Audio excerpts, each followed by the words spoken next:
everybody, I'm Wet Circuit. This is Cutscene Artist, and today I am showing you twist bones. Twist bones. Twist bones. Ooh. Twist bones.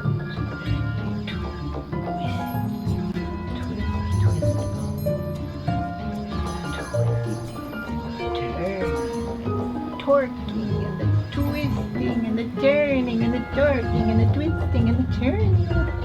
Get twisted. Okay, that's enough of that crap. Twist bones are extra bones in your limbs, sometimes in your neck and torso and your thighs. Simple twist bones. I've seen this in Blender, and there's just like an extra bone, like where you would normally have one bone, you have another bone like halfway. So like something that would be, just one bone, like your forearm, is actually going to be two bones,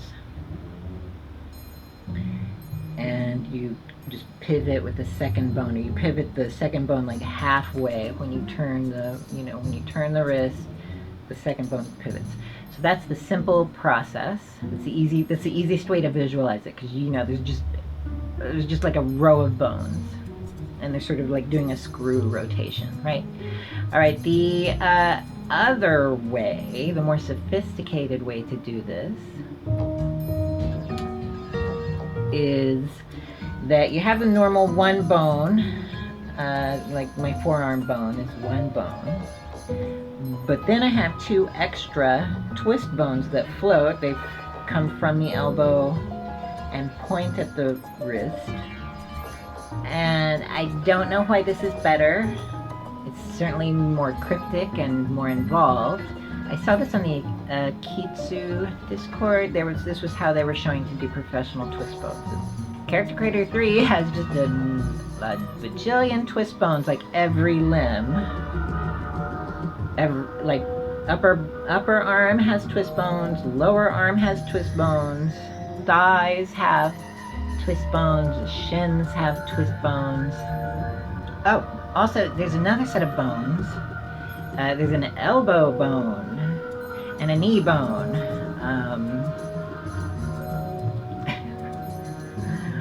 Where are the instructions, Real Illusion? Like, what are we supposed to do with all these bones? Alright, what problem do twist bones solve?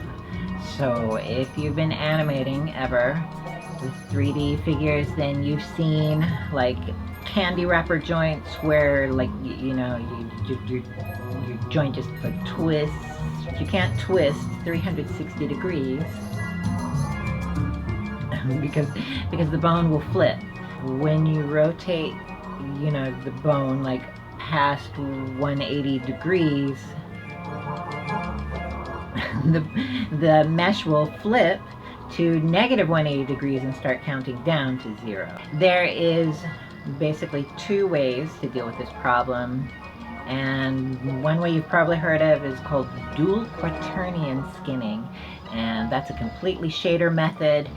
The results are that when you bend your joints, the mesh doesn't collapse, or that's the idea. But in dual quaternion skinning, you can still do that 180 flip where the joint just suddenly leaps to the negative 180 from 180 without passing go, without collecting $200. So that's what you want to avoid. So the other way, the way that I'm going to show you today in Unity, is animation rigging. So animation rigging is one of these things from Unity. It's not difficult, but it's just like, what? Are you kidding me, Unity? Like, it's really just like 100 game objects, each one with one component per game object. And you just get like a scene that is full of game objects, and those are your rigs. But with that, you can basically, you can pull the arms, you can pull the limbs wherever you need to go. We're also going to do a constraint that fixes the twist bones, or it doesn't fix them, it activates the twist bones. I'm twisted. Now I mentioned that there are simple twist bones and sophisticated twist bones, and character creator figures have both. There are simple twist bones in the neck. There's like two bones in the neck, and the torso has like just extra bones. I don't know, there's a waist bone. There's too many bones. All the bones that are labeled twist, those are the bones that we're going to affect. I'm going to show you how.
Rotate my wrist, you'll see my forearm also follows the wrist. I've also put twist bones on the upper arm. Right, you can see how as I don't know the words for these.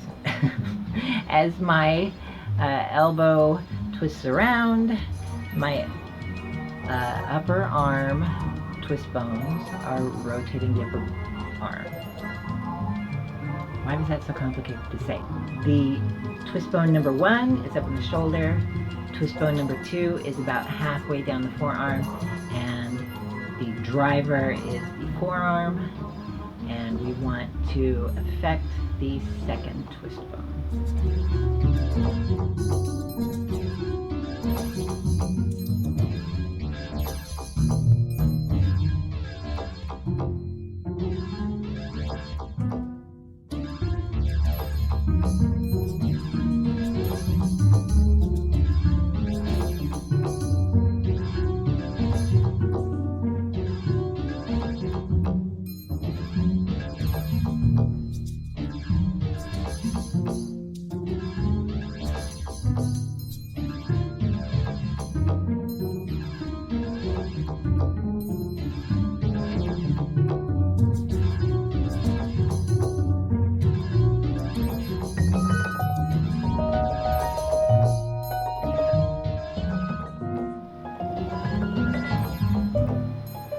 needless to say, you gotta do that again in the thighs and the shins, or rather the calves.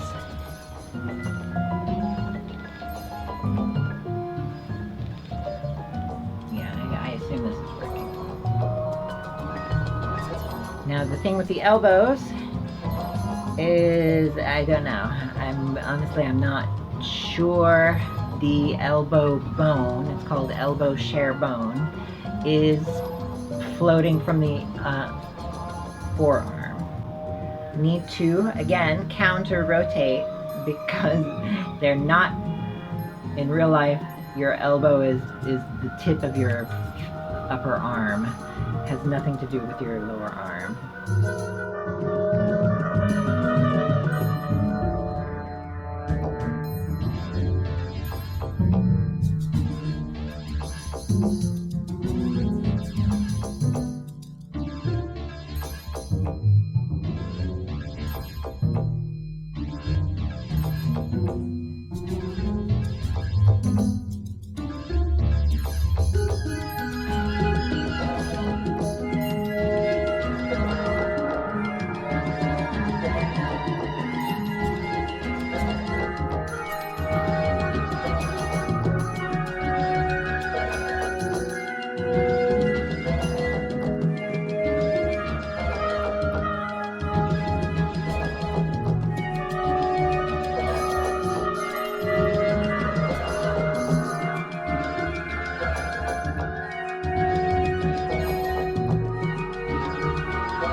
When I rotate my hands, the forearm twist bones rotate with the hands 100%, so that's +1.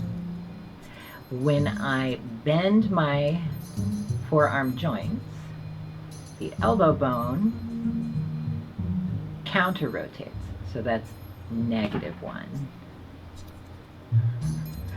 Following this, it sounds so confusing, but setting it up is like really easy, and like clearly the animation rigging component, the twist constraint component, anticipates that this is the kind of figure that you're going to be working with, and it just makes it very easy to use.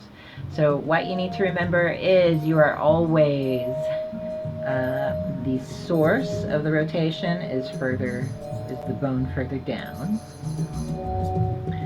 and the twist bone that you are actually affecting with the twisting is the second twist bone. So number 1 twist bone is up here in the elbow. Number 2 twist bone is about halfway down. So number 1 does not rotate. Number 2 rotates 100% with the hand.